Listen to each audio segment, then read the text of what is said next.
തൊട്ടതെല്ലാം പൊന്നാക്കി 2024 box office താരമായി മാറിയിരിക്കുകയാണ് ബേസിൽ Joseph. 2013 Vineeth ശ്രീനിവാസന്റെ തിര എന്ന സിനിമയിലൂടെ അസിസ്റ്റന്റ് ഡയറക്ടറായി മലയാളത്തിലേക്ക് ചുവടുവെച്ച ബേസിൽ ഇന്നിതാ മലയാളികളുടെ പ്രിയപ്പെട്ട സംവിധായകനും ജനപ്രിയ നടനുമാണ്. 2018 കുഞ്ഞിരാമായണം എന്ന സിനിമയിലൂടെ പൂർണ്ണമായും സംവിധാന രംഗത്തേക്ക് എത്തിയ ബേസിൽ 2021 മിന്നൽ മുരളി എന്ന സൂപ്പർ ഹീറോ മൂവിയാണ് മലയാളികൾക്ക് സമ്മാനിച്ചത്.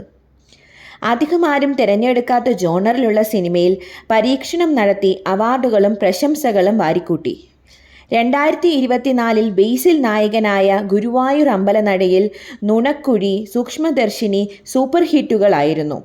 നുണക്കുഴിയിലും ഗുരുവായൂർ അമ്പലനടയിലും തൻ്റെ ഹാസ്യമികവ് കാഴ്ചവെച്ച ബേസിൽ തികച്ചും വ്യത്യസ്തമായ കഥാപാത്രമാണ് സൂക്ഷ്മദർശനിലൂടെ പങ്കുവച്ചത്.